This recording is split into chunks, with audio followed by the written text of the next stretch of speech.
នេះកំពុងតែរៀបចំខ្លួនគឺទៅបោះតង់នៅដីខ្លួនឯងបងប្អូននិយាយថាតែយើងនៅលេងការទេបងប្អូនហើយចាគឺយើងថប់អារម្មណ៍តិចបងប្អូនចង់ដូររសជាតិអាវេទនាបបាបងប្អូនអាដេកនៅផ្ទះសុកស្រួលមិនសិនចាក់បក់តិចគឺអត់ចេះដេកទេបើនិយាយពីមុខវិញបងប្អូនមកមាន24ម៉ោងតែខ្ញុំមើលវិញអស់28ម៉ោងតាំងពីប្រើ cushion feel នឹងមកបងប្អូនហើយគឺល្អខ្លាំងមែនតើមុខម៉ត់មុខភ្លឺមុខរលោងស្អាតជឿជាក់ 100% ហើយបងប្អូននៅក្រៅអ្នកណាមិនសរសើរថាមុខខ្ញុំម៉ត់មុខខ្ញុំភ្លឺមុខរលោងណែមិនអោយមុខរលោងមិនអោយអីមិនបងប្អូនទៅណាទៅណីគឺជឿជាក់ជាមួយតែ cushion feel ទេបងប្អូននិយាយពីថា cushion feel ទេបងប្អូនគឺល្អខ្លាំង 100% តែម្ដងបិទបានស្នាមធន់នឹងទឹកការពេលកម្ដៅថ្ងៃ50បុកឲ្យមុខម៉ត់អូនិយាយពីថា smooth ដូចកូរ៉េចឹងឥឡូវម៉ោង2:71មុតទឹកមុតអីញ៉ាំបាយញ៉ាំអីហើយពួកខ្ញុំជិះទៅដីតែម្ដងមុតទឹកមុតអីឲ្យហើយចឹងណាខ្ជិលមុតទឹកនៅវាយប់ដែរណាមួយថ្លៃតិចនិយាយពីថាបានទៅដើរលេងម្ដងគឺមុខស្រស់ស្រាយហៀតែម្ដងបងប្អូនមើលទូបដាមើលរឿងបដាមើលផ្លូវបដានិយាយពីថាជឿដូចជាឥឡូវនេះបានមកដល់ដីហើយបងប្អូនគឺលក្ខណៈថាជានារីមួយគេហៅថាស្វាហាប់ពូកែឆ្លាតចាបងប្អូនទាំងអស់គ្នាលើកអវ៉ាន់លើកអីចុះពីលើឡាន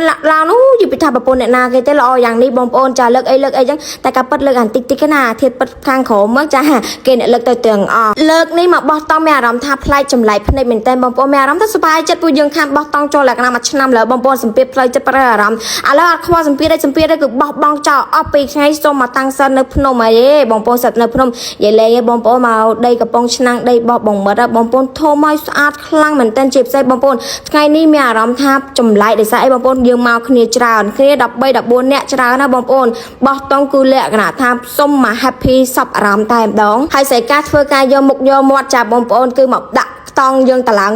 អីហើយតង់ខ្ញុំស្រួលតឡើងឲ្យបងប្អូនបងមិត្តគាត់ទិញតង់វគ្គនេះមកគឺអបបាក់ទេលក្ខណៈថាអញ្ចឹងយើងគ្រាន់តែពលាវាមកហើយលើកឡើងគឺវាឡើងដល់ខ្លួនឯងតង់គឺលក្ខណៈថាដិបបព្រុសចាដិបបព្រុសគឺភ្លៀងគឺអីគឺអត់អីតែបើខ្ចប់ផាមកខ្លាំងគឺប៉ាងតែម្ដងព្រោះដល់មក1 អំពីគឺងុយដេកខ្លាំងមែនតែថ្ងៃនេះមក1 អំពីអត់ងុយដេកបងប្អូនគឺ happy សូសប្បាយបងប្អូនចាគឺបោះតង់ដល់ភ្លឺតែម្ដងបងប្អូនហើយតង់ខ្ញុំនេះវាយ៉ាងធំមកបងប្អូនធម្មតាតង់មួយធ្វើម្នាក់ឯង2នាក់អញ្ចឹងណាតែតង់ខ្ញុំនេះធំហើយគ្រឿងវាច្រើនណាបងប្អូនអញ្ចឹងធ្វើគ្នា2 3នាក់អញ្ចឹងទៅហើយពុកនេះគេពុកខ្យល់បងប្អូនគ្រាន់តែដាក់វាទៅកុំឲ្យដេកទៅឈឺខ្នងដោយសារខ្ញុំឥឡូវហ្នឹងដេកឈឺខ្នងហើយបាក់ដេកអញ្ចឹងបងប្អូនបំមិតគាត់ទិញពុកទិញអីអញ្ចឹងទៅតែអានេះមកដើម្បីបានដេកហើយអាហ្នឹងអត់ប្រហែលអីបងប្អូនស្រូបខ្យល់ស្រូបចេញអីយើងចុចកង់តាក់វាទៅគឺស្រួលខ្លាំងមែនតើបងប្អូនហើយឥឡូវនៅអាដីណែរ៉េបរាប់គ្នាយើងចាំវាឲ្យវាឡើងឲ្យវាធំណែបងប្អូនដល់ពេលវាធំចែកឃើញអីវាខ្ពស់អញ្ចឹងហើយនេះនៅបោះតង់ខាងនេះអញ្ចឹងទៅម្ដងម្នាក់អ្នកជួយគ្នាទៅវិញទៅមកអញ្ចឹងណាសូមផ្ញើប័ណ្ណជំនឿមួយមានសុខរួមសុខមានតុងរក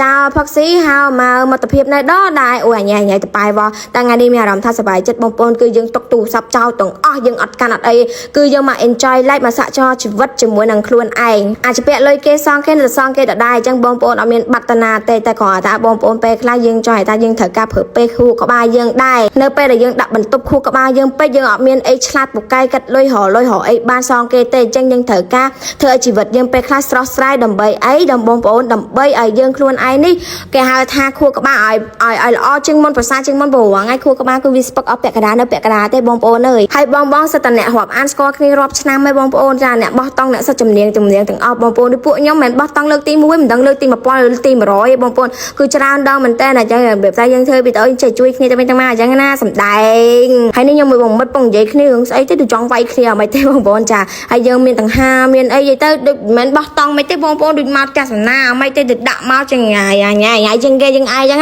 អាវ៉ាន់គេតិចមែនតើខ្ញុំអាវ៉ាន់ខ្លួនឯងពាក់កណ្ដាលឡានបាត់ទៅអាវ៉ាន់សហ្មងគឺសិតតែអាវ៉ាន់ទុកមកញ៉ាំអីចឹងបងប្អូនឥឡូវតង់យើងបក់រួចហើយអស់ហើយឥឡូវខាងក្នុងខ្ញុំហើយឯងពោពេញតែស្ទិកតែបងប្អូនតុកកតាហើយបោះតង់ខែនេះគឺត្រជាក់ខ្លាំងមែនតើគឺលក្ខណៈថាចង់ល្ងារឹងឆ្កៀមកបងប្អូនឥឡូវពួកខ្ញុំកំពុងតែដេកសម្រាប់មួយផ្លែតហើយទៀតគឺដល់ពេលដល់វេលាធ្វើអីញ៉ាំទៀតហើយបងប្អូនឥឡូវនេះគ្នាខ្ញុំគឺអ្នកខ្លះមកក្រោយមកមុនចឹងពួកគាត់ជិះម៉ូតូជិះអីពួកគាត់ទៅចាប់ការងារចាប់អីរៀនអីចឹងបងប្អូនចាមកដល់ម៉ោង3ម៉ោង4បាត់ហើយបងប្អូនចាគឺសប្បាយខ្លាំងមែនតើជីវិតគឺ enjoy life តែម្ដងបងប្អូនទាំងអស់គ្នាហើយកំពុងតែរៀបម្ហូបរៀបអីបងប្អូនទៅណាទៅណីក៏ដោយគឺរឿងសេកាមួយមិនបាត់ខ្លាចអត់អីញ៉ាំទេទៅពីស្កាគឺពូកែណារឿងវិចខ្ចាប់រឿងធ្វើនេះគឺលេខ1តែម្ដងបងប្អូនចាយកកដាតែគ្លីបប៉ុណ្ណាក៏ដោយរឿងញ៉ាំមួយសេកាមានអីអត់ឃ្លានទេគឺដាក់អាណានៃមានសាច់ទាវ ផ្លាក់លើផ្លាក់អ៊ីវញ៉ាសាច់ម្នាក់សើថាចេះអ៊ីមកដល់ដីឯងឆ្លៀតមកយកបុកឡងហ៎បានណាបុកឡងបុកចូល4ម៉ោងហើយបងប្អូនចាតាំងពីម៉ោងមិន10រហូតដល់ឥឡូវម៉ោង2ម៉ោង3បងប្អូនមិនគិតមើលមិនធម្មតាបងប្អូនតើនោះទៅឆ្ងាញ់រសជាតិនិយាយពីថាឲ្យអួយ